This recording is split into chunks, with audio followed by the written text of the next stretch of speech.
Hello दोस्तों, Shri academy के online platform पे आपका स्वागत है। दोस्तों, मेरा नाम है हर्ष गुप्ता और आज मैं आपसे जो टॉपिक डिस्कस करने जा रहा हूं वो है टाइप्स ऑफ कंप्यूटर। आज का हमारा जो टॉपिक है ये प्रीलिम्स और मेंस दोनों पॉइंट ऑफ व्यू से इंपॉर्टेंट है क्योंकि दोनों में यहां से क्वेश्चंस आते हैं।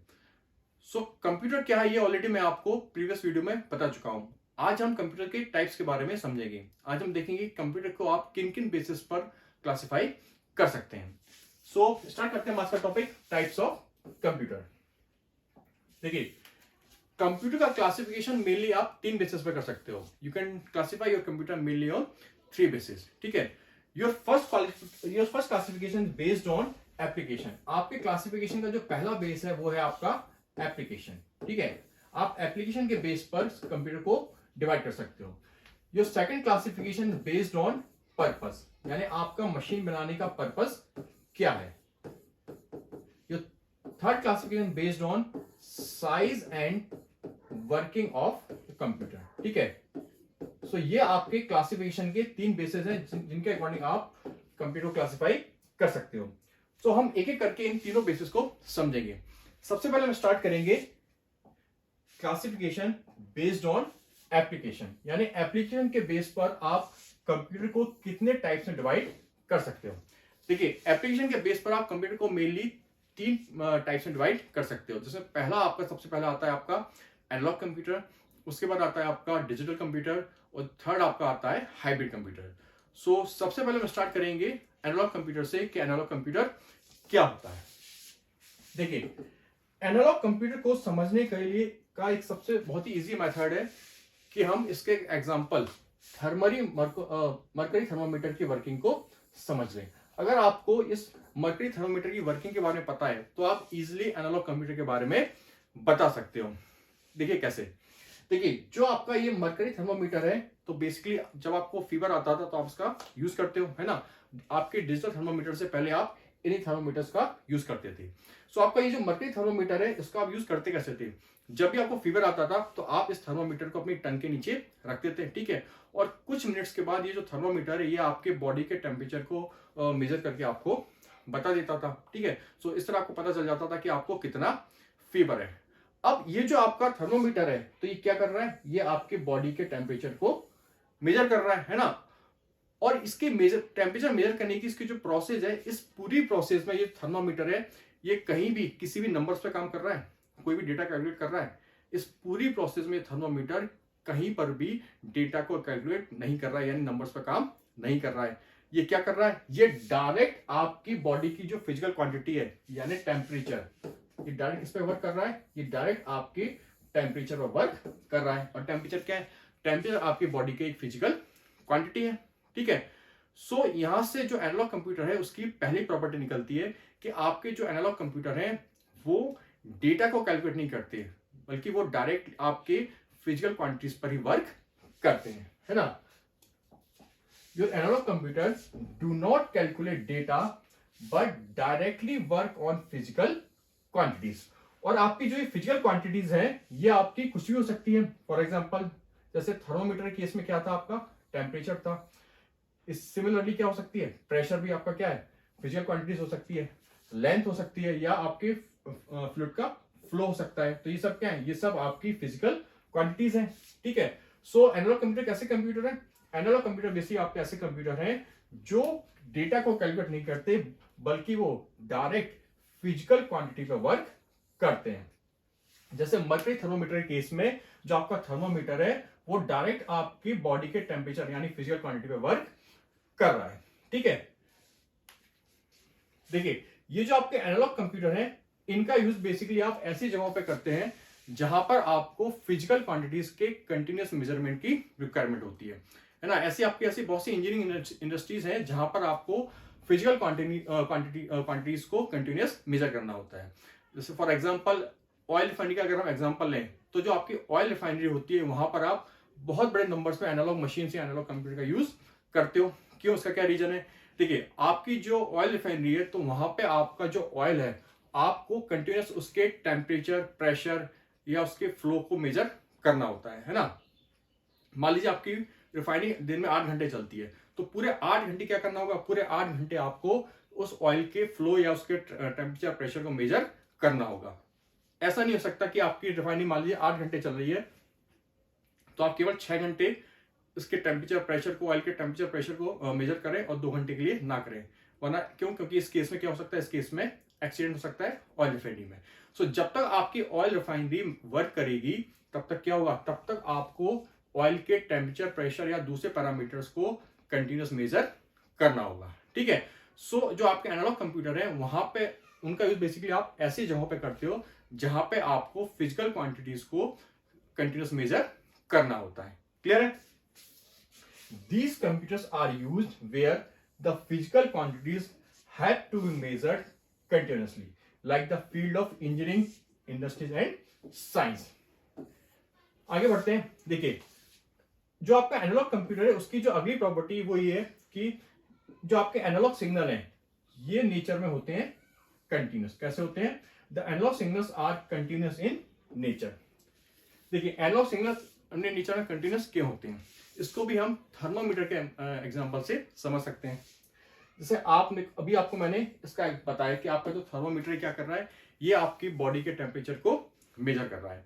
सो जब तक ये थर्मोमीटर आपकी बॉडी के कांटेक्ट में रहेगा, यानी जब तक आपकी टंग के नीचे रहेगा, तब तक ये कुछ ना कुछ टेम्परेचर को मेजर करके आपको बताएगा, है ना। कुछ ना कुछ क्या करेगा, कुछ ना कुछ टेम्परेचर का ये मेजर करेगा। मतलब जब तक ये वर्किंग में है तब तक क्या करेगा, तब तक ये लगातार आउटपुट देगा। ऐसा नहीं हो सकता कि आपने थर्मामीटर अपने टंग के नीचे लगाया और पता मान लीजिए कि आधा मिनट के लिए आपको टेम्परेचर शो करे और आधा मिनट के टेम्परेचर शो ना करे, है ना। आधा मिनट के टेम्परेचर को मेजर करे और आधा मिनट ना करे, ऐसा नहीं हो सकता। जब तक ये वर्किंग करेगा तब तक ये लगातार कोई ना कोई आउटपुट आपको देगा, यानी कोई ना कोई टेम्परेचर आपको मेजर करेगा। ठीक है। सो इसी वजह से जो आपके एनालॉग सिग्नल है, उनके जो आपके एनालॉग कंप्यूटर हैं उनके जो सिग्नल होते हैं वो कैसे होते हैं, उनके सिग्नल कंटिन्यूस होते हैं। यानी जब तक आपके एनालॉग मशीन काम करती है ये लगातार कंटिन्यूस सिग्नल आपको देती है। ठीक है। कुछ इस तरह से इनके जो सिग्नल होंगे वो क्या होंगे, वो लगातार होंगे, वो आपके कंटिन्यूस होंगे। ठीक है। सो जो आपका एनालॉग कंप्यूटर है उसके सिग्नल कैसे होते हैं, उनके सिग्नल होते हैं कंटिन्यूस। ठीक। इसके अलावा जो आपका एनालॉग कंप्यूटर्स हैं, basically analogue computer is a machine with definite objective. क्या मतलब इसका? देखिए, आपके जो एनालॉग कंप्यूटर्स हैं उनका एक स्पेसिफिक क्या होता है, पर्पस होता है। एक स्पेसिफिक टास्क को परफॉर्म करने के लिए ही उनको बनाया जाता है। जैसे थर्मोमीटर के केस में वो क्या कर रहा था, वो आपके बॉडी के टेम्परेचर को मेजर कर रहा था, है ना। ऐसे ही जो आपका जो स्पीडोमीटर है, तो स्पीडोमीटर क्या करता है, स्पीडोमीटर आपकी गाड़ी की स्पीड को मेजर करता है। और आप सोचें कि स्पीडोमीटर से हम गाना सुन लें, सॉन्ग सुन लें, तो नहीं हो सकता। क्यों? क्योंकि ऐसी मशीन है जिनका क्या है, जिनका एक डेफिनेट ऑब्जेक्टिव होता है और उसी ऑब्जेक्टिव को पूरा करने के लिए इनको बनाया जाता है। ठीक है। जैसे आपका वोल्ट मीटर, तो वोल्ट मीटर भी क्या है, ये भी आपके एनालॉग कंप्यूटर का एग्जांपल है जो क्या करता है, जो आपको वोल्टेज का मेजरमेंट करता है। क्लियर हो गया? सो ये था आपका एनालॉग कंप्यूटर। और ये जो आपके थर्मोमीटर हुआ, स्पीडोमीटर हुआ, वोल्टमीटर हुआ, ये सब क्या है, ये सब आपके एनालॉग कंप्यूटर के एग्जांपल है। क्लियर है? आगे बढ़ते हैं। देखिए, ये सब क्या आपके, ये सब आपके एनालॉग कंप्यूटर के एग्जांपल है। ठीक है। जैसे आपको ये स्पीडोमीटर है जो क्या दिखा रहा है, जो गाड़ी की स्पीड को दिखा रहा है। देखिए, नेक्स्ट आता है इसमें आपका डिजिटल कंप्यूटर। डिजिटल कंप्यूटर क्या होता है? देखिए, प्रेजेंटली आप लोग जो भी सिस्टम या कंप्यूटर यूज कर रहे हैं वो सब क्या है, वो सब आपके डिजिटल कंप्यूटर के ही एग्जांपल है। चाहे आपका लैपटॉप हो, आपका डेस्कटॉप हो, आपका आईपैड हो, है ना, आपका पाम टॉप हो, ये सब आपके डिजिटल कंप्यूटर के ही एग्जांपल है। सो बेसिकली जो डिजिटल कंप्यूटर होते हैं वो आपके ऐसे कंप्यूटर होते हैं जो बाइनरी सिस्टम पर वर्क करते हैं। किस पर वर्क करते हैं? जो बाइनरी सिस्टम पर वर्क करते हैं। Digital computer works upon data which are in the form of binary digits, यानी 0 और 1 में जो आपके सिस्टम काम करते हैं वो क्या कहलाते हैं, वो कहलाते हैं आपके डिजिटल कंप्यूटर। क्लियर है? अब जो आपका ये डिजिटल कंप्यूटर है इसमें बेसिकली जो भी आपका डेटा होता है और जो इंस्ट्रक्शंस होते हैं उनको आप एज ए इनपुट क्या करते हो, एंटर करते हो। ठीक है। और जो कंप्यूटर है वो क्या करता है, वो आपके दिए हुए इंस्ट्रक्शन के अकॉर्डिंग क्या करता है, उस डेटा को कैलकुलेट करता है, कैलकुलेशंस करता है और जो भी रिजल्ट होता है उसे आउटपुट के फॉर्म में शो कर देता है। ठीक है। अच्छा, ये जो आपका डिजिटल कंप्यूटर है ये केवल कैलकुलेट ही नहीं करता, ये इसके साथ साथ लॉजिकल ऑपरेशंस को भी परफॉर्म करता है ना। बेसिकली इसकी जो यूनिट होती है एएलयू, तो एएलयू यूनिट के थ्रू बेसिकली ये अरिथमेटिक और लॉजिकल ऑपरेशंस करता है। ठीक है, सो जो आपका डिजिटल कंप्यूटर है वो कैसा कंप्यूटर है, वो आपका ऐसा कंप्यूटर है जो आपके बाइनरी सिस्टम पर काम करता है, यानी 0-1 के फॉर्मेट पर काम करता है। और इसमें जो आपका जो भी डेटा और इंस्ट्रक्शंस होते हैं उनको आप एज ए इनपुट एंटर करते हो, और ये उसके बाद ये जो आपका डिजिटल कंप्यूटर है ये आपके दिए हुए इंस्ट्रक्शंस के अकॉर्डिंग उस डेटा को कैलकुलेट करता है, और कैलकुलेशन करने के साथ साथ ये लॉजिकल ऑपरेशंस को भी परफॉर्म करता है। क्लियर है? देखिए, ये जो आपके डिजिटल कंप्यूटर होते हैं ये बेसिकली मल्टीपर्पज होते हैं। कैसे होते हैं? ये आपके मल्टीपर्पज होते हैं, अपोजिट टू एनालॉग कंप्यूटर जो क्या थे, जो केवल आपके स्पेसिफिक टास्क के लिए ही तैयार किए गए थे। पर जो आपके डिजिटल कंप्यूटर ये कैसे होते हैं? ये होते हैं आपके मल्टीपर्पज। ठीक है, और इस वजह से इनका जो यूज है वो अलग अलग फंक्शंस में किया जा सकता है। क्लियर है? ये आपका डिजिटल कंप्यूटर। अच्छा, जो आपके डिजिटल कंप्यूटर के सिग्नल्स होते हैं वो कैसे होते हैं? वो होते हैं आपके डिसकंटिन्यूअस। एनालॉग सिग्नल में आपके एनालॉग कंप्यूटर में आपके जो सिग्नल थे वो कैसे थे? वो थे आपके कंटिन्यूअस। वहीं जो आपका डिजिटल कंप्यूटर है यहाँ पे आपको जो सिग्नल मिलेंगे वो मिलेंगे आपको डिसकंटिन्यूअस। बेसिकली आपको इस फॉर्म में क्या मिलेगी? वेव मिलेगी। तो ये आपके सिग्नल कैसे हैं? ये आपके सिग्नल डिसकंटिन्यूअस। ठीक है, बोल सकते हैं 1 को आप रिप्रेजेंट कर सकते हो ऑन से, और 0 को रिप्रेजेंट कर सकते हो आप ऑफ से। ठीक है, सो जो आपका डिजिटल कंप्यूटर है यहाँ पे आपको जो सिग्नल मिलेंगे वो कैसे मिलेंगे? वो मिलेंगे आपको डिसकंटिन्यूअस। क्लियर है? तो अब एक बार इसको पढ़ते हैं जिससे आपको और क्लियर होगा। देखिए,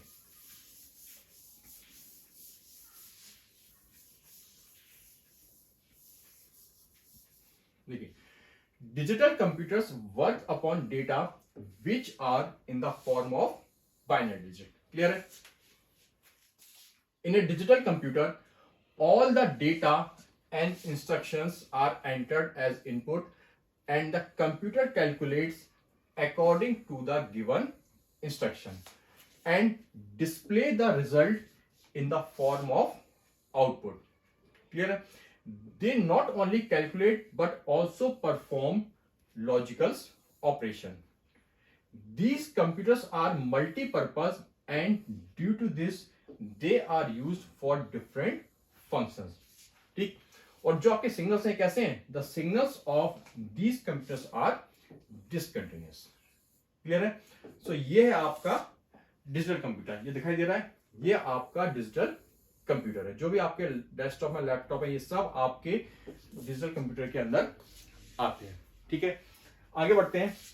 इसके बाद जो आपका थर्ड आता है वो है आपका हाइब्रिड कंप्यूटर। हाइब्रिड कंप्यूटर क्या होता है? देखिए, हाइब्रिड का मतलब है कि आपने दो अलग अलग कैटेगरी को क्या कर दिया? मिला दिया, मिक्स कर दिया। सो वो बन गया आपका हाइब्रिड। सो आपका जो हाइब्रिड कंप्यूटर है बेसिकली आपका ऐसा कंप्यूटर है जिसमें आपको एनालॉग और डिजिटल दोनों कंप्यूटर की प्रॉपर्टीज मिलती हैं, है ना। These computers incorporate the characteristics of both analogue and digital computer. ठीक, सो अगर हाइब्रिड कंप्यूटर में आपको एनालॉग डिजिटल दोनों कंप्यूटर की प्रॉपर्टी मिल रही है, इसका मतलब जो आपका हाइब्रिड कंप्यूटर होगा वो क्या करेगा? वो एनालॉग वाला भी पार्ट करेगा और एनालॉग वाले पार्ट को भी परफॉर्म करेगा, साथ ही डिजिटल कंप्यूटर वाले पार्ट को भी परफॉर्म करेगा। इसका मतलब है कि जो आपका हाइब्रिड कंप्यूटर वो क्या कर सकता है? They can take continuous signals of temperature, speed and flow as inputs and can also perform arithmetic and logical operation. देखिए, आपके जो हाइब्रिड कंप्यूटर्स में क्या है? उसमें आपका एनालॉग वाला पार्ट भी है और उसमें डिजिटल कंप्यूटर वाला भी पार्ट है। और अभी मैंने आपको बताया कि आपका जो एनालॉग कंप्यूटर वो क्या करता है? वो डायरेक्ट आपकी फिजिकल क्वांटिटीज पर वर्क करता है। वहीं जो आपका डिजिटल कंप्यूटर वो क्या करता है? वो अरिथमेटिक एंड लॉजिकल ऑपरेशंस को परफॉर्म करता है। सो जो आपका हाइब्रिड कंप्यूटर वो क्या करेगा? वो जो आपके सिग्नल है, टेम्परेचर हुआ, स्पीड हुआ, आपका फ्लो हुआ, इसको एज ए इनपुट क्या करेगा? रिसीव करेगा, और उसके बाद इनके ऊपर अरिथमेटिक और लॉजिकल ऑपरेशंस को परफॉर्म करेगा। क्लियर हुआ? ये क्या करेगा? हाइब्रिड कंप्यूटर एक तरफ तो आपकी जो फिजिकल क्वांटिटीज है उन पे क्या करेगा? वर्क करेगा, है ना। आपकी जो फिजिकल क्वांटिटीज के सिग्नल्स है उनको एज ए इनपुट रिसीव करेगा, और उसके बाद उनको वो बाइनरी सिग्नल्स में, सॉरी डिजिटल सिग्नल्स में कन्वर्ट कर देगा, ठीक है, और जो आउटपुट होगा उसको डिजिट्स के फॉर्म में शो कर देगा। क्लियर है? सो आपका हाइब्रिड कंप्यूटर क्या कर रहा है, they can take continuous signals of temperature, speed and flow as inputs and can also perform arithmetic and logical operation.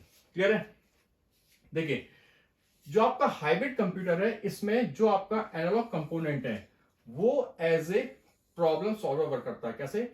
वो आपका as a problem solver work करता है, और आपका जो डिजिटल कंपोनेंट है वो आपका एज ए कंट्रोलर वर्क करता है। क्या मतलब हुआ?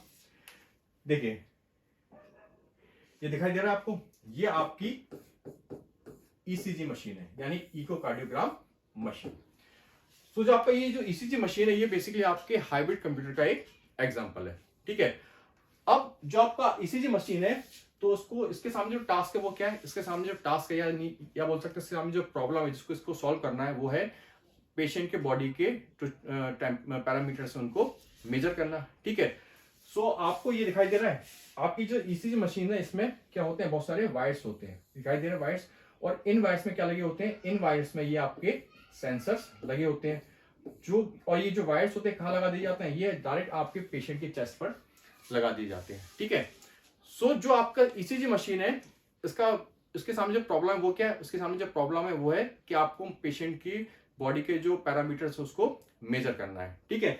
सो जो आपके पेशेंट के बॉडी के जो पैरामीटर्स हैं, जैसे मान लीजिए आपका बीपी हो गया, ब्लड प्रेशर हो गया, ठीक है, आपकी पल्स रेट हो गई, ठीक है, आपका ऑक्सीजन लेवल हो गया, ये सब क्या है, ये सब आपकी फिजिकल क्वांटिटीज है, ठीक है। और फिजिकल क्वांटिटीज पर कौन वर्क करता है, फिजिकल क्वांटिटीज पर एनालॉग कंप्यूटर वर्क करते हैं। सो आपका जो ये ईसीजी मशीन है, इसमें बेसिकली ये जो आपका पार्ट है, किसका पार्ट है, ये आपका एनालॉग कंप्यूटर वाला पार्ट है। किसका पार्ट है आपका, ये आपका एनालॉग कंप्यूटर वाला पार्ट है, जो क्या कर रहा है, जो as a problem solver work कर रहा है। यानी प्रॉब्लम क्या आती है आपकी, बॉडी के पैरामीटर्स को मेजर करना, ये आपकी क्या प्रॉब्लम है, इसको सॉल्व करना है। तो ये पार्ट कौन कर रहा है, ये पार्ट कर रहा है आपका एनालॉग कंप्यूटर वाला पोर्शन। तो जो आपका एनालॉग कंप्यूटर है वो क्या कर रहा है, वो आपके हाइब्रिड कंप्यूटर में as a problem solver work कर रहा है। क्लियर है? और इसके बाद दूसरा है आपका क्या, डिजिटल। सो जो डिजिटल आपका कंपोनेंट है हाइब्रिड कंप्यूटर के अंदर, आपका जो डिजिटल कंपोनेंट होता है वो एज ए कंट्रोलर काम करता है, साथ ही वो जो आपका आउटपुट होता है उसे डिजिट्स के फॉर्म में शो करता है, ठीक है। जैसा आपको दिखाई दे रहा है, इसमें क्या हुआ कि वायर्स के थ्रू जो सेंसर लगे थे, उन्होंने क्या किया, उन्होंने आप इस पेशेंट की बॉडी के जो भी पैरामीटर्स थे, जैसे मान लीजिए बीपी है, ब्लड प्रेशर हुआ, ऑक्सीजन लेवल हुआ, पल्स रेट हुआ, हार्ट बीट वगैरह को क्या किया, as a input signal receive किया, और उन सिग्नल्स को किसमें कन्वर्ट किया, उन सिग्नल को डिजिटल सिग्नल्स में कन्वर्ट कर दिया, और डिजिटल सिग्नल में कन्वर्ट करके उसको डिजिट के फॉर्म में यहां पर शो कर दिया। क्लियर हो गया? सो जो आपका एनालॉग जो आपका हाइब्रिड कंप्यूटर है, उसमें जो आपका एनालॉग कंपोनेंट है वो क्या कर रहा है, वो एज ए प्रॉब्लम सॉल्वर काम कर रहा है, और आपका जो डिजिटल कंपोनेंट है वो क्या कर रहा है, वो एज ए कंट्रोलर काम कर रहा है, साथ ही जो आपके आउटपुट है उसको डिजिट्स के फॉर्म में दिखा रहा है। क्लियर हो गया? ये आपका हाइब्रिड कंप्यूटर। तो अब इसको पढ़ते हैं, अभी और क्लियर होगा। देखिए, these computers incorporate the characteristics of both analog and digital computer, ठीक है। एनालॉग और डिजिटल दोनों तरह के कंप्यूटर कैरेक्टरिस्टिक्स इसमें आपको मिलेंगे, ठीक। They can take continuous signals of temperature, speed and flow as input and can also perform arithmetic and logical operation, ठीक है। जो आपके हाइब्रिड कंप्यूटर वो क्या करेंगे, वो आपके जो भी टेम्परेचर, स्पीड, या बोल सकते हैं जो भी आपकी फिजिकल क्वांटिटीज हो उसको क्या करेंगे, एज ए इनपुट रिसीव करेंगे, ठीक है। और उसके बाद उनके ऊपर क्या करेंगे, उनके ऊपर अरिथमेटिक और लॉजिकल ऑपरेशंस को परफॉर्म करेंगे, ठीक है। तो जो आपका अरिथमेटिक और लॉजिकल ऑपरेशन वाला पोर्शन है किसका हो गया, ये हो गया आपके डिजिटल कंप्यूटर वाला पार्ट, ठीक। The output is in the form of digits और some other unit which can be measure. Normally आपका जो आउटपुट है किसमें होता है, वो होता है आपके डिजिट्स के फॉर्म में, ठीक। In hybrid computer analog component work as a problem solver. जो हाइब्रिड कंप्यूटर है उसमें आपका जो एनालॉग कंपोनेंट है वो as a problem solver work कर रहा है, and digital component work as a controller. जो आपका डिजिटल कंपोनेंट है वो एज ए कंट्रोलर वर्क कर रहा है, साथ ही जो आपका आउटपुट है उसको डिजिट के फॉर्म में शो भी कर रहा है। क्लियर है?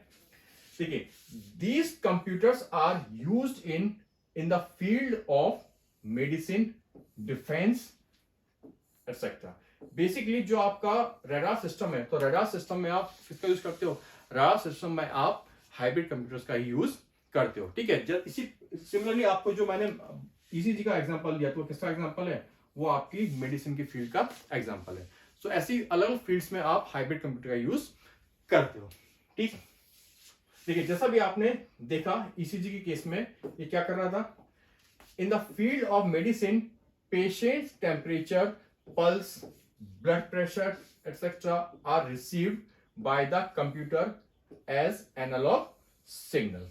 ठीक है, जैसे आपको इस केस में दिखाई दे रहा है कि यहां पर जो पेशेंट के जो भी फिजिकल पैरामीटर्स है, इसका ब्लड प्रेशर हो गया, पल्स रेट हो गया, उनको एज ए एनालॉग सिग्नल क्या कर रहा है? ये रिसीव कर रहा है। ठीक है, and then they can be converted into digital signal, और उसके बाद इसको किसमें कन्वर्ट कर रहा है? उसके बाद वो इसको कन्वर्ट कर रहा है डिजिटल सिग्नल में, and the result is displayed in digits. तो क्या हुआ, क्या किया इसने कि जो पेशेंट के पैरामीटर्स थे उसको एज ए एनालॉग सिग्नल क्या किया? रिसीव किया। उसके बाद उन सिग्नल्स को किसमें कन्वर्ट किया? डिजिटल सिग्नल में कन्वर्ट किया, और जो आपका आउटपुट था उसको डिजिट्स के फॉर्म में डिस्प्ले कर दिया या शो कर दिया। क्लियर है? तो ये कहलाता है आपका हाइब्रिड कंप्यूटर। ठीक है, जैसे आपकी ईसीजी मशीन है, ऐसे आपका जो पेट्रोल पंप है, जो आपकी पेट्रोल पंप की मशीन है, वो भी किसका एग्जांपल है? पेट्रोल पंप की जो मशीन है वो भी आपके हाइब्रिड कंप्यूटर का ही एग्जांपल है ना? कैसे?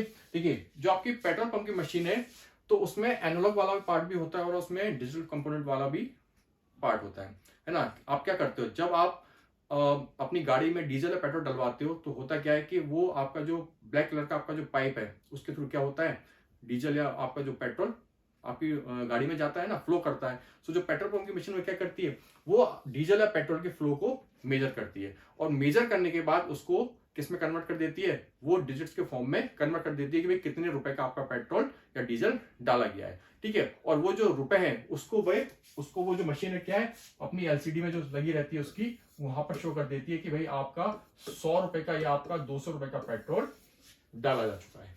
क्लियर हो गया? जो आपकी पेट्रोल पंप मशीन, ये भी किसका एग्जांपल है? ये भी आपके हाइब्रिड कंप्यूटर का ही एग्जांपल है, क्योंकि इसमें जो आप क्या कर रहे हो, इसमें आप जो आपका डीजल और पेट्रोल है उसके फ्लो को आप मेजर कर रहे हो, और मेजर करने के बाद आपका जो आउटपुट है उसको आप डिजिट्स के फॉर्म में क्या कर देते हो? शो कर देते हो। क्लियर है? तो ये है आपका हाइब्रिड कंप्यूटर। आगे बढ़ते हैं। देखिए, क्लासिफिकेशन का जो अगला बेसिस था वो है आपका पर्पस, यानी बेस्ड ऑन पर्पस। देखिए, पर्पस के अकॉर्डिंग आप कंप्यूटर को मेनली दो टाइप्स में डिवाइड कर सकते हो। पहला जो आपका टाइप है वो आपका कहलाता है जनरल पर्पस कंप्यूटर, और दूसरा आपका कहलाता है स्पेसिफिक पर्पस कंप्यूटर। तो पहले हम देखते हैं कि जनरल पर्पस कंप्यूटर क्या है। देखिए, these computers are used to perform general tasks. They are used in offices and home, for example desktop and laptop.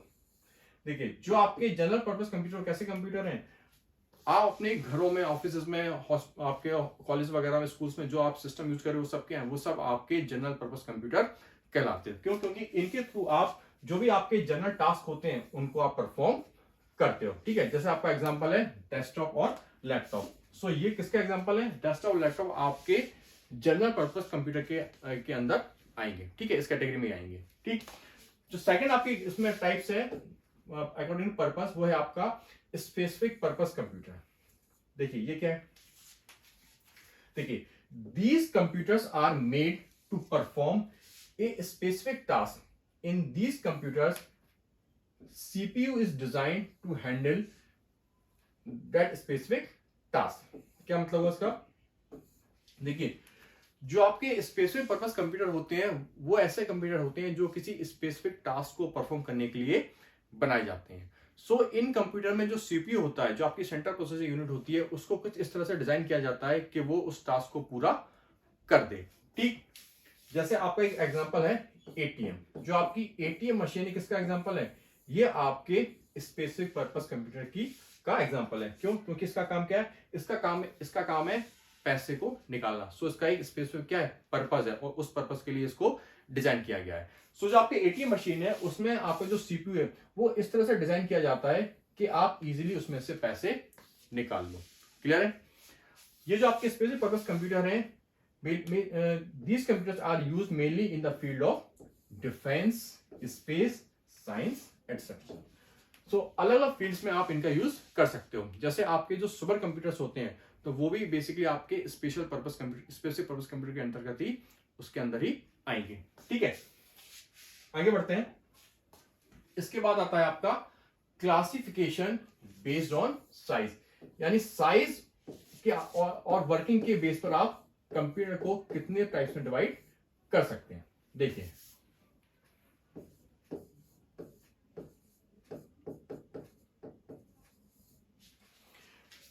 इसमें आपका जो पहला टाइप आता है वो है आपका माइक्रो कंप्यूटर। माइक्रो कंप्यूटर क्या होता है? देखिए, आप जो भी कंप्यूटर यूज कर रहे हो वो सब किसके कैटेगरी में आते हैं? वो सब आपकी माइक्रो कंप्यूटर की कैटेगरी में ही आते हैं। जिनको आप पर्सनल कंप्यूटर बोलते हैं, यानी जिनको आप पीसी बोलते हो, वो सब आपके माइक्रो कंप्यूटर की कैटेगरी में ही आते हैं। ठीक है, they are the most commonly use computers which are also known as personal computer. Micro computer को ही पर्सनल कंप्यूटर के नाम से जाना जाता है। ठीक है, they are small in size and less costly. इनका साइज कैसा होता है? इनका साइज छोटा होता है और ये थोड़े सस्ते भी होते हैं। ठीक है, इनका यूज क्या किया जाता है? They are use at homes, schools, और आपके जो कॉलेज वगैरह है, यहाँ सब में आप किसका यूज करते हो? यहाँ सब, इन सब जगहों पे आप माइक्रो कंप्यूटर का यूज कर रहे हो। ठीक है, a micro computer consist of a single CPU, they have comparatively less memory and working speed. देखिए, जो आपका माइक्रो कंप्यूटर है वो सब क्या है? उन सभी में आप एक सिंगल सीपीयू को यूज कर रहे हो। ठीक है, साथ ही अगर आप जो आपके मेन फ्रेम कंप्यूटर, अगर मिनी कंप्यूटर से आप कंपेरिजन करो, तो इन कंप्यूटर के कंपेरिजन में या आपके जो माइक्रो कंप्यूटर है उनकी जो वर्किंग स्पीड है और जो मेमोरी है वो कम होती है। ठीक है, a single person can work on it at a given time.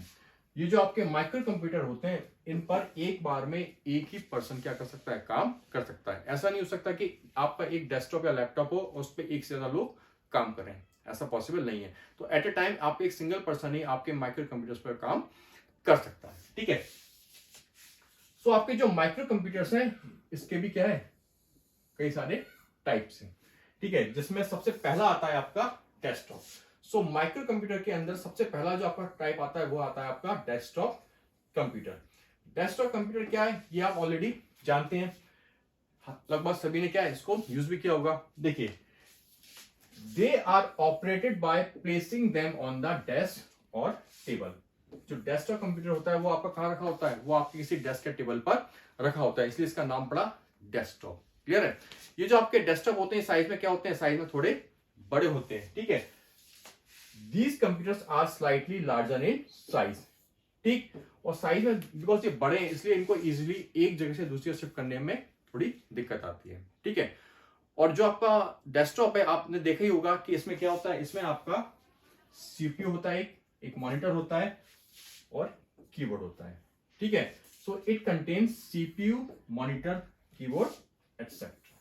ठीक है, ये है आपका डेस्कटॉप, जिसमें आपका क्या है? एक मॉनिटर है, एक सीपीयू है और एक आपका कीबोर्ड है। ठीक है, ये आपका माउस हो गया। तो ये है आपका डेस्कटॉप। डेस्कटॉप के बाद जो अगला कंप्यूटर है आपके जो माइक्रो कंप्यूटर की कैटेगरी में आता है वो है आपका लैपटॉप। सो लैपटॉप के बारे में भी आप ऑलरेडी जानते हैं। देखिए, ये जो कंप्यूटर कैसा लगता है? This computer looks like briefcase. ये कैसा दिखता है? ये ब्रीफकेस के जैसा दिखता है। ठीक है, it is smaller in size. ये आपके डेस्कटॉप के कंपेरिजन में कैसा है? उसकी कंपेरिजन में इसकी साइज छोटी होती है। ठीक है, a person can operate it by placing it on in his lap. यानी कोई भी पर्सन क्या कर सकता है? अपने लैप पर रखकर इस पर काम कर सकता है। ठीक है, they are portable and can be very easily shifted from one place to another. Because ये पोर्टेबल है इसलिए इनको इजिली आप एक जगह से दूसरी जगह शिफ्ट कर सकते हो, जो कि आप डेस्कटॉप में इतना इजिली नहीं कर पाते हो। ठीक है, देखिए डेस्कटॉप की तरह इनमें भी क्या है, these includes CPU, monitor, keyboard, mouse etcetera. पर ये कैसे होते हैं, ये सब इसके अंदर इनबिल्ट होते हैं, यानी डेस्कटॉप की तरह लैपटॉप में आपको ये अलग अलग नहीं दिखाई देंगे, ये सब आपके एक साथ इनबिल्ट होंगे। क्लियर है, तो ये है आपका लैपटॉप। लैपटॉप के बाद माइक्रो कंप्यूटर्स में जो अगला आता है वो है आपका palm top computer. Palm top computer क्या है, देखिए पाम का मतलब आपकी हथेली, सो ऐसा कंप्यूटर जो आपकी पाम पे क्या हो जाए, फिट हो जाए, वो आपका कहलाता है पाम टॉप। ठीक है, ये जो आपका पाम टॉप कंप्यूटर है ये कैसे होते हैं, ये आपके लैपटॉप से भी क्या होते हैं, उससे भी साइज में छोटे होते हैं। This computer is smaller than laptop. It is so small that it literally fits in a palm, hence referred to as palm top। इसलिए वो क्या बोला जाता है, इसलिए इनको palm top बोला जाता है। देखिए, they are light in weight and small in size। इनका जो वेट होता है कैसा होता है, ये बहुत हल्के होते हैं। साथ ही इनका जो साइज अभी मैंने बताया कैसा होता है, बहुत छोटा होता है। साइज में कैसे है, काफी स्मॉल है। So because of small size they do not include disk drive. Palm top का साइज इतना छोटा होता है कि इसमें आपको डिस्क ड्राइव नहीं मिलेगा, जो कि आपको डेस्कटॉप और लैपटॉप में मिलता है। पाम टॉप के केस में आपको ये नहीं मिलेगा। ठीक है, the working capacity of this computer is lesser than laptop. इसकी जो वर्किंग कैपेसिटी है वो लैपटॉप के कंपेरिजन में क्या है, काफी कम होती है।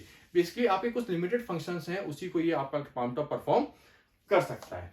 देखिए, they are practical for function such as phone book and calendar. So आपके कुछ लिमिटेड फंक्शन हैं जिनको आपका ये पाम टॉप क्या कर सकता है, परफॉर्म कर सकता है। जैसे कि हो गया आपका फोन बुक आप मेंटेन कर सकते हो और कैलेंडर भी आप देख सकते हो।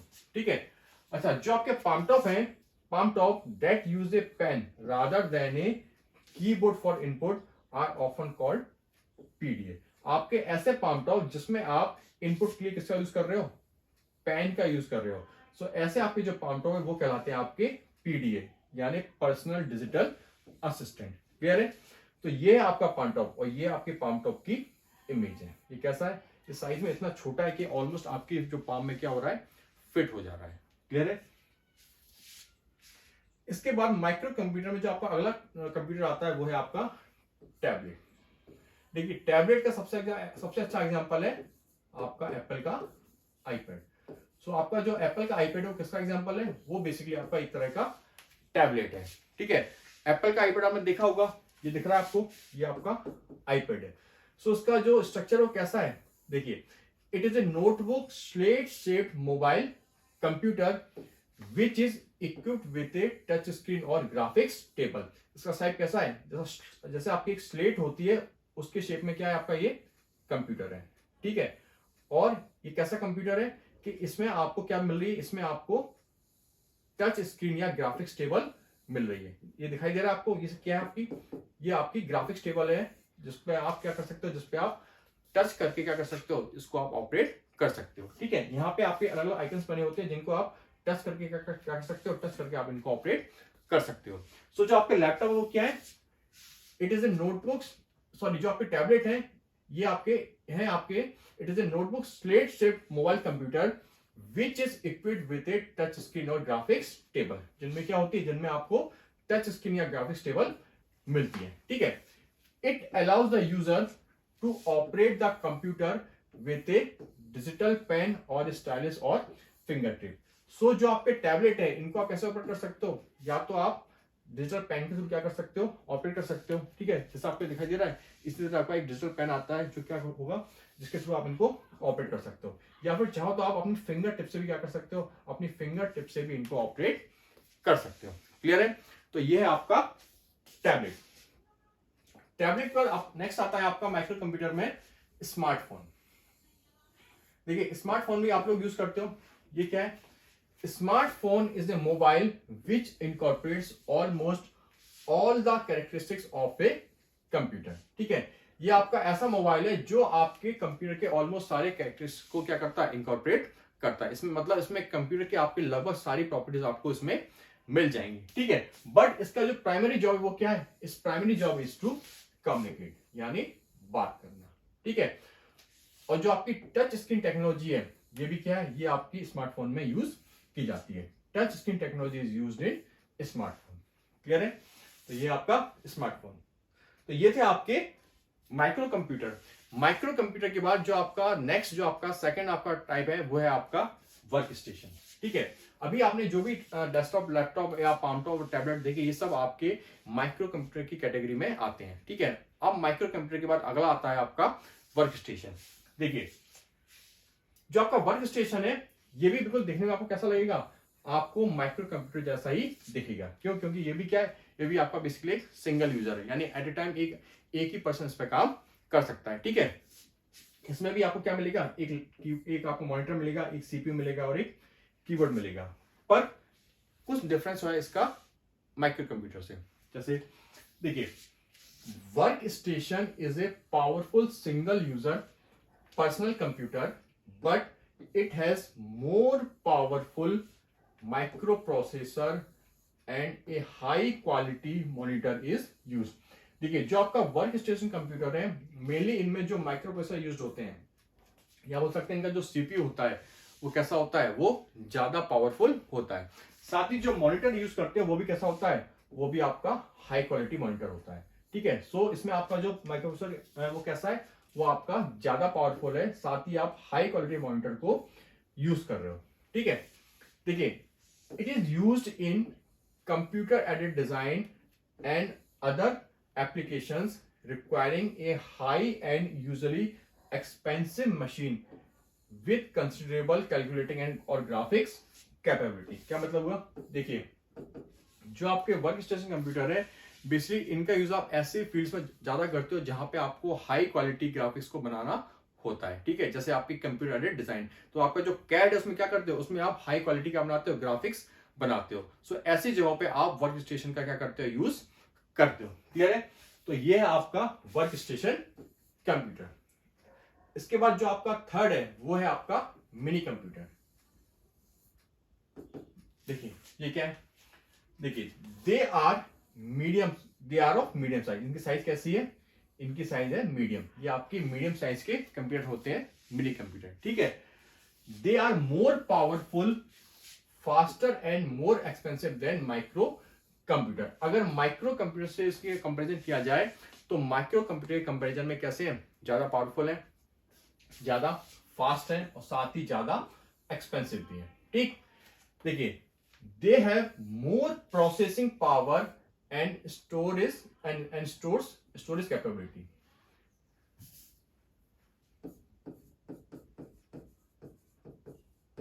देखिए, जो आपके मिनी कंप्यूटर हैं, उनकी जो प्रोसेसिंग पावर कैसी है, वो ज्यादा होती है, साथ ही इनकी जो स्टोरेज कैपेबिलिटी है, वो भी कैसी होती है, ज्यादा होती है, ठीक है। मेन जो आपको ध्यान रखना है कि आपका जो मिनी कंप्यूटर है, इसमें आप मोर देन क्या करते हो, एक से ज्यादा सीपीयू आप यूज करते हो। They have more than one CPU, यानी मिनी कंप्यूटर में आपके एक से ज्यादा सीपीयू यूज में लिए जाते हैं, आते हैं, ठीक है। So more than one person can work upon them at a given time. देखिए, जो आपका मिनी कंप्यूटर है, उसमें आप एक से ज्यादा सीपीयू का क्या कर रहे हो, यूज कर रहे हो, उसमें आपके एक से ज्यादा सीपीयू यूज में आ रहे हैं, इसलिए एक बार में एट ए गिवन टाइम एक से ज्यादा पर्सन भी क्या कर सकते हैं, इस पे एक साथ काम कर सकते हैं। ये आपका आपके माइक्रो कंप्यूटर और आपका जो वर्क स्टेशन कंप्यूटर है, उससे आपका क्या है, डिफरेंस है किसका, मिनी कंप्यूटर का। कि जो मिनी कंप्यूटर है, उसमें आप एक से ज्यादा सीपीयू को यूज करते हो, साथ ही इसमें एट ए टाइम आपके एक साथ एक से ज्यादा पर्सन क्या कर सकते हैं, एक ही बार में काम कर सकते हैं, जो कि आपके माइक्रो कंप्यूटर और आपका जो वर्क स्टेशन कंप्यूटर था, उस केस में आपका ऐसा नहीं हो सकता था, ठीक है। They are generally used in big offices, banks etcetera. देखिए, तो ये आपका मिनी कंप्यूटर जो क्या है, जो आपके मीडियम साइज के होते हैं, ठीक है। ये आपके ज्यादा पावरफुल होते हैं, ज्यादा फास्ट होते हैं माइक्रो कंप्यूटर के कंपैरिजन में, ठीक है। साथ ही इनकी जो प्रोसेसिंग पावर कैसी होती है, इनकी प्रोसेसिंग पावर ज्यादा होती है, साथ ही इनकी जो स्टोरेज कैपेसिटी है, वो भी ज्यादा होती है, ठीक है। इनमें आप एक से ज्यादा क्या कर सकते हो, एक से ज्यादा सीपीयू को आप यूज करते हो, और इस वजह से किसी भी एट ए गिवन टाइम एक से ज्यादा लोग क्या कर सकते हैं, इस पर एक साथ काम कर सकते हैं, ठीक है। सो आपकी जो मिनी कंप्यूटर है, मेनली आप इनको जो आपके बड़े ऑफिसेज होते हैं, जो बैंक्स वगैरह होते हैं, यहां पर आप मिनी कंप्यूटर्स को यूज करते हो। क्लियर है? ये आपका मिनी कंप्यूटर का इमेज है। ठीक है, आगे बढ़ते हैं। इसके बाद आता है आपका मेन फ्रेम कंप्यूटर। ये क्या है? देखिए, जो आपके मेन फ्रेम कंप्यूटर है वो क्या है, वो साइज में बहुत बड़े होते हैं, इनका साइज बहुत बड़ा होता है। ठीक है, साथ ही इनकी जो प्रोसेसिंग पावर है और जो मेमोरी है वो क्या है, वो भी आपके बाकी कंप्यूटर के कंपैरिजन में क्या है, बहुत ज्यादा होती है। ठीक है, they are very large in size and they have greater processing power and memory as compare to micro computer. So micro computer से कंपेरिजन किया जाए तो इनकी जो प्रोसेसिंग पावर है वो क्या है, वो इनकी बहुत ज्यादा होती है। ठीक है, साथ ही इनकी जो मेमोरी कैपेसिटी है वो भी क्या है, बहुत ज्यादा है। ठीक, multiple users work at A time on this computer, मतलब एक बार में बहुत सारे यूजर क्या कर सकते हैं, आपके मेन फ्रेम कंप्यूटर पे काम कर सकते हैं।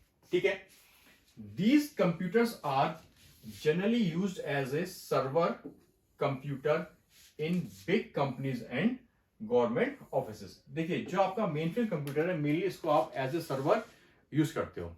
जैसे आपका जो रेलवे रिजर्वेशन का आप जो करवाते हो, तो रेलवे का जो सर्वर है वो एक्चुअली क्या है, वो आपका मेन फ्रेम कंप्यूटर ही है ना। क्योंकि जो आपका सर्वर होगा वो क्या होगा, वो कैसा होना चाहिए, उसको इतना पावरफुल होना चाहिए कि वो एक साथ लाखों करोड़ रिक्वेस्ट को, यानी जो हम लोग क्लाइंट जो हम लोग रिक्वेस्ट भेजते हैं उसको वो एक्सेप्ट कर पाए, और सभी का जितने भी रिक्वेस्ट उसके बाद भेजी गई है उनका वो स्पीड में फास्ट क्या कर पाए, उसका आंसर भी दे पाए, है ना। जैसे बात की जाए आपके रेलवे के सर्वर की, तो रेलवे में आपका जो सर्वर है वो क्या है, मेन फ्रेम कंप्यूटर है।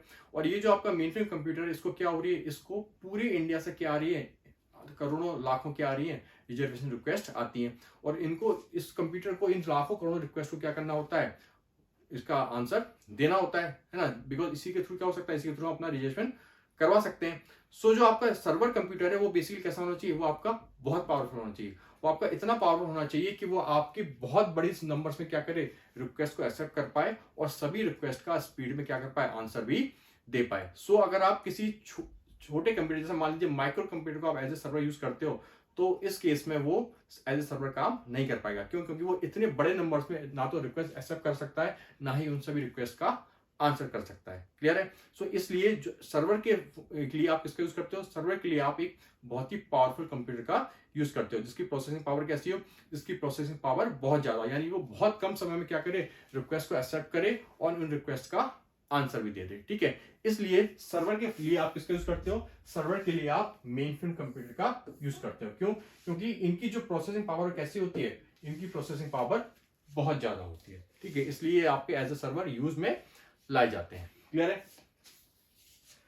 So they are used in railway reservation, insurance company, research institutes and professional organisation where a large database is required. यानी ऐसे सभी ऑर्गेनाइजेशंस में जहां पे आपको एक बहुत बड़े डेटाबेस को हैंडल करना होता है। जैसा भी मैंने आपको एग्जांपल दिया रेलवे का, क्योंकि जो रेलवे में आपका जो रिजर्वेशन का जो आपका सिस्टम है, उसमें क्या हो रहा है, उसमें भी आपको पूरे इंडिया से क्या आ रहे हैं, रिजर्वेशन की रिक्वेस्ट आ रही है। ठीक है, हम लोग क्या कर रहे हैं, हर जगह से उसको रिजर्वेशन के लिए रिक्वेस्ट भेज रहे हैं। सो जो आपका रेलवे है, यहाँ पर भी क्या हो रहा है, यहाँ पर भी आपका एक बहुत बड़ा यानी बहुत लार्ज डेटाबेस क्या हो रहा है, बन रहा है। सो इसीलिए यहां पर आप किसका यूज करते हो, इसलिए आप यहां पर यूज करते हो आप मेन फ्रेम कंप्यूटर का। क्लियर है? ये आपके मेन फ्रेम कंप्यूटर की इमेज है। आगे बढ़ते हैं। इसके बाद आता है आपका सुपर कंप्यूटर। देखिए, super computers are special type of computers, they are made for special purpose.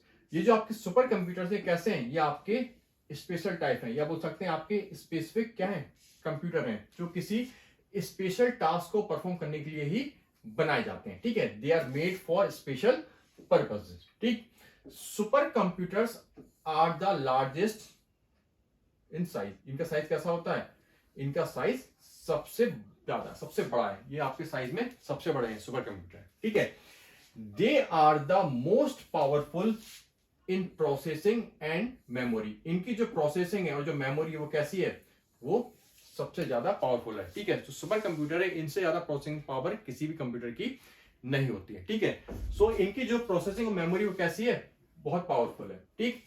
They process complex calculation with high accuracy. आपकी कैसा भी कॉम्प्लेक्स कैलकुलेशन हो उसको ये बहुत ही हाई एक्यूरेसी क्या कर सकते हैं, सॉल्व कर सकते हैं, ठीक है। They can support many user eight A time, यानी एक बार में बहुत सारे यूजर सुपर कंप्यूटर पे काम कर सकते हैं, सुपर कंप्यूटर वर्क कर सकते हैं, ठीक है। देखिए ये इंपॉर्टेंट है, parallel processing is used in these computers, ठीक है। ये जो आपके सुपर कंप्यूटर्स होते हैं ये किसको यूज करते हैं, ये यूज करते हैं पैरेलल प्रोसेसिंग को। पैरेलल प्रोसेसिंग क्या होता है, देखिए इसको समझते हैं।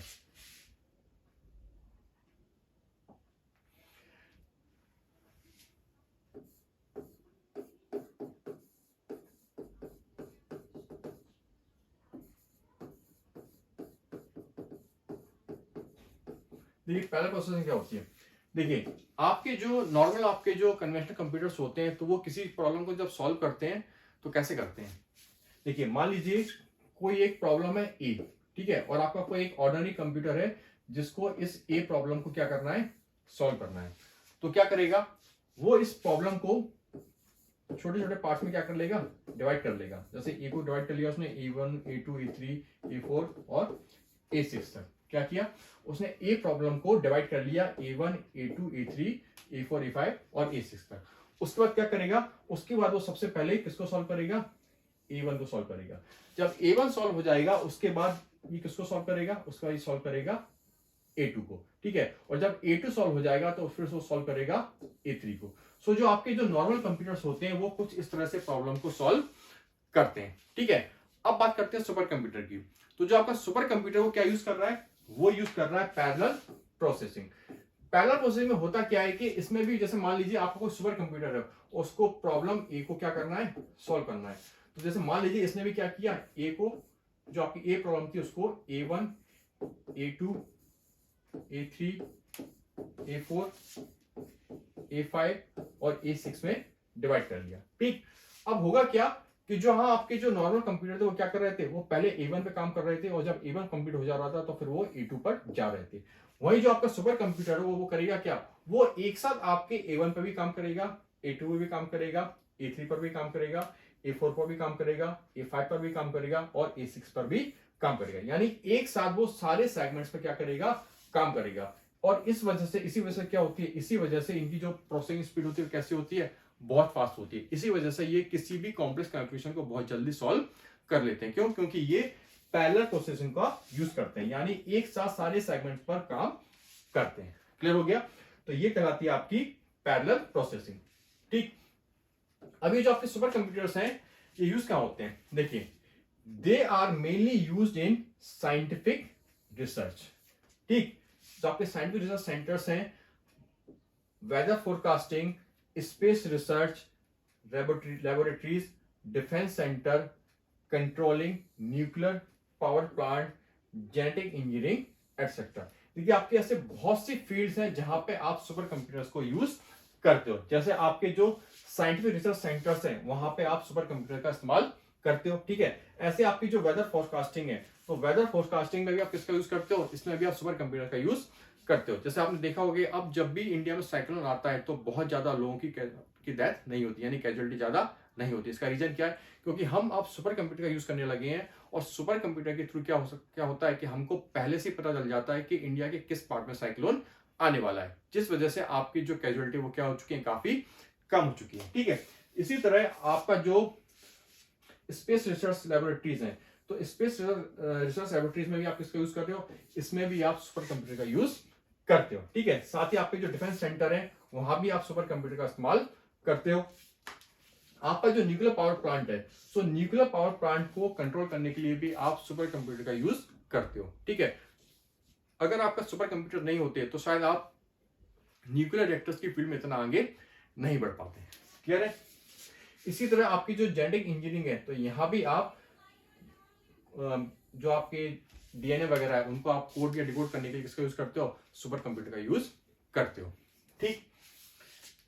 देखिए कुछ आपके एग्जांपल सुपर कंप्यूटर के, जैसे परम, क्रे, XMP, ये क्या है? ये आपके सुपर कंप्यूटर के कुछ क्या है एग्जाम्पल है, और ये आपसे प्रीलिम्स में भी पूछे जा सकते हैं कि परम क्या है, क्रे क्या है और XMP क्या है। ठीक है, the performance of A super computer is commonly measured in flops. तो ये क्वेश्चन भी आपसे प्री में पूछा जा सकता है कि आपका जो सुपर कंप्यूटर है उसका जो परफॉर्मेंस है उसको मेनली आप किसमें मेजर करते हो? तो आप मेजर करते हो फ्लॉप्स में, जैसे आपका पेटा फ्लॉप्स हुआ, टेरा फ्लॉप्स हुआ। तो मेनली आपकी जो मेन यूनिट वो क्या है? वो है आपकी फ्लॉप्स। ठीक है, सुपर कंप्यूटर की आपकी जो परफॉर्मेंस है उसको आप फ्लॉप्स में मेजर करते हो। क्लियर है? सो ये है आपका सुपर कंप्यूटर, दिख रहा है आपको? ये आपका सुपर कंप्यूटर है जो साइज में कैसा है? जो साइज में सबसे बड़े हैं। ये साइज में क्या है? लार्जेस्ट कंप्यूटर है आपके। ठीक है, सबसे बड़े कंप्यूटर है आपके। क्लियर है?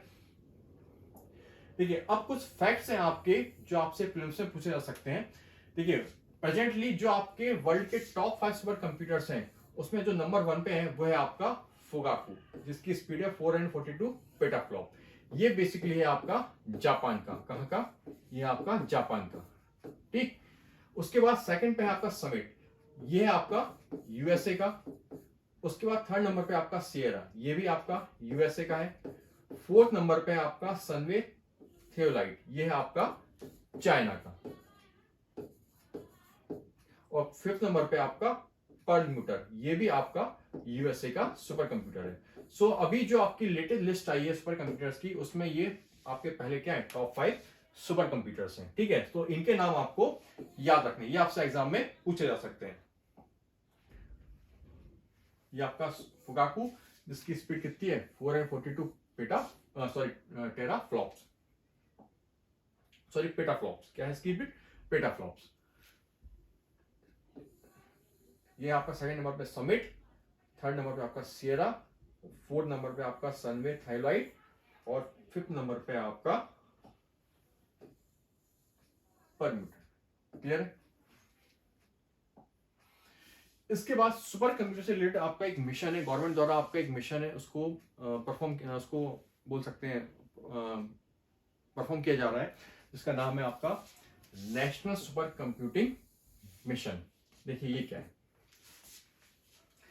The national super computing mission was announced in 2015 with an aim to connect national academic and R&D institutions with a grid of more than 70 high performance computing facilities at an estimated cost of 4500 crores over the period of 7 years। देखिए, ये आपसे prelims में पूछा जा सकता है, आपसे mains में भी ये पूछा जा सकता है कि आपका जो नेशनल सुपर कंप्यूटिंग मिशन है वो क्या है।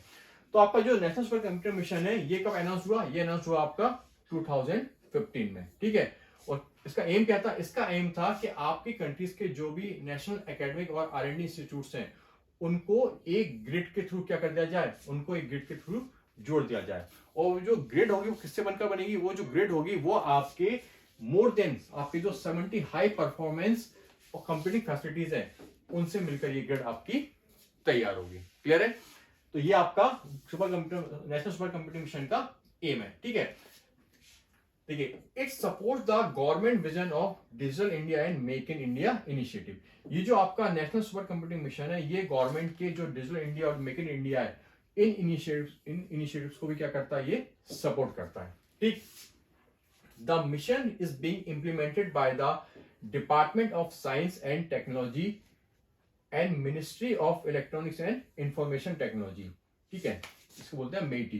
तो ये मेटी भी आपसे एग्जाम में एक बार प्रीलिम्स में पूछा जा चुका है कि इसका फुल फॉर्म क्या है। ठीक है, so this mission is being implemented by department of science and technology and ministry of electronics and information technology through the centre for development of advance computing, मतलब सीडेक। ठीक है, and Indian institute of science IISc Bangalore. सो आपका जो ये mission है ये किसके थ्रू इंप्लीमेंट किया जा रहा है? ये इंप्लीमेंट किया जा रहा है आपका जो आपका डिपार्टमेंट ऑफ साइंस टेक्नोलॉजी है, साथ ही आपका जो मिनिस्ट्री ऑफ इलेक्ट्रॉनिक्स और इंफॉर्मेशन टेक्नोलॉजी है, इनके थ्रू क्या किया जा रहा है? आपके इस मिशन को इंप्लीमेंट किया जा रहा है। ठीक है, किसके हेल्प से? जो आपका सीडेक है उसके हेल्प से। ठीक है, साथ ही आपका जो IISc है वो भी इसमें रोल को प्ले कर रहा है अपनी। क्लियर है? आगे बढ़ते हैं।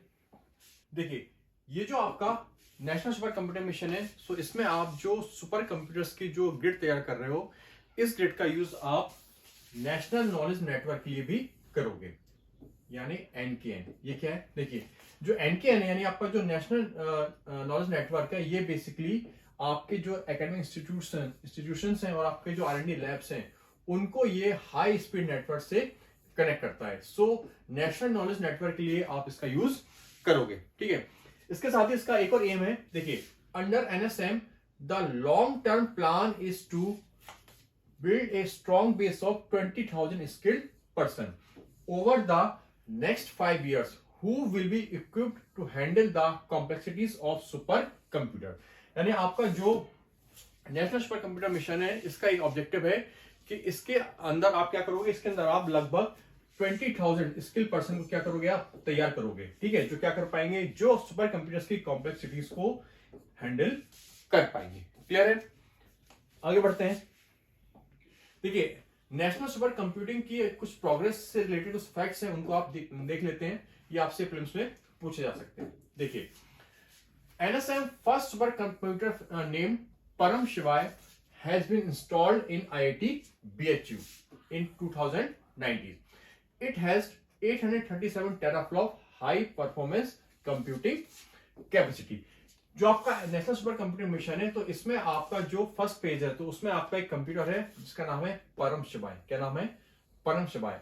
सो परम शिवाय को आईआईटी बीएचयू में इंस्टॉल किया गया है और इसकी जो स्पीड है वो है आपकी 837 टेरा फ्लॉप्स की, ठीक है। ठीक इसी तरह आपका एक सेकंड सुपर कंप्यूटर है जिसका नाम है परम शक्ति। क्या नाम है, परम शक्ति, जिसकी कैपेसिटी है 1.66 पेटाफ्लॉप। सो जो परम शक्ति है, इसको आईआईटी खड़गपुर में इंस्टॉल किया गया है, ठीक है। सिमिलरली आपका एक तीसरा सिस्टम है जिसका नाम है परम ब्रह्म। क्या नाम है, परम ब्रह्म।